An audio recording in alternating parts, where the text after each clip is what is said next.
Ce que je pense des œuvres d'Antoine Gabert, c'est qu'elles sont très fleuries, puisque c'est surtout la nature, qu'il a repris en fait à son compte la technique des impressionnistes, qui est une façon de reconstruire la nature et ce que l'œil voit. Quand on est très près d'un tableau, on voit le travail de la couleur, et quand on se recule, on rentre dans le paysage. Et à partir de ce moment-là, on peut... il y a toujours le phénomène sur une image, quand on se concentre, ça permet de partir dans l'univers qu'on vous montre. Et comme c'est un univers pacifique, pacifié, la nature c'est ce qu'il y a de mieux pour calmer l'être humain. C'est d'ailleurs pour ça que dans les grandes villes, on est toujours stressé. Et donc, avoir une peinture de Gabert chez soi, ça doit être le petit moment de détente dont chaque être humain a besoin.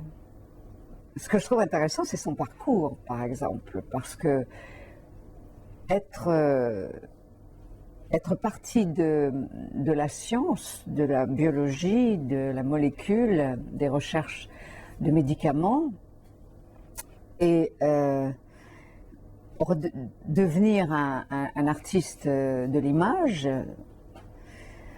c'est-à-dire un petit peu un chercheur de l'âme.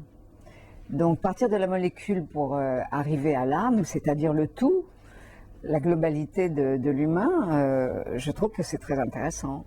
Alors sous cet angle-là, oui, je trouve que Gabert est intéressant. Déjà, passion pour la vie, moi je fais partie des gens qui sont passionnés.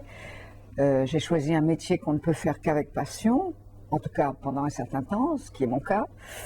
Et parce que un métier comme le mien, qui est a priori futile puisqu'il est sur l'instant, on ne laisse pas trop de traces, même si quand on devient un chanteur comme moi, sur mon parcours, on enregistre. Alors évidemment, il y a des traces qui restent, mais enfin, le principal but de l'artiste, c'est de prendre la personne qui a envie d'oublier ses tracas et ses ennuis, et de prendre cette personne face à face pendant 1 heure ou 2 heures, ça dépend du spectacle.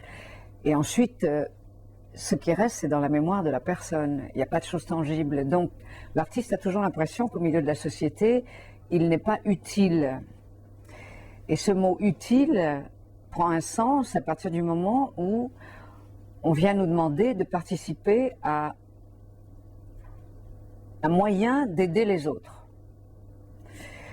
Et Passion pour la vie, en fait, c'est ça. C'est des gens qui se réunissent pour aider ceux qui sont en difficulté à cause des différents cancers, puisqu'on sait très bien maintenant que le cancer, c'est un mot générique, et qu'il y a beaucoup de manifestations la cellule cancéreuse, elle est maligne.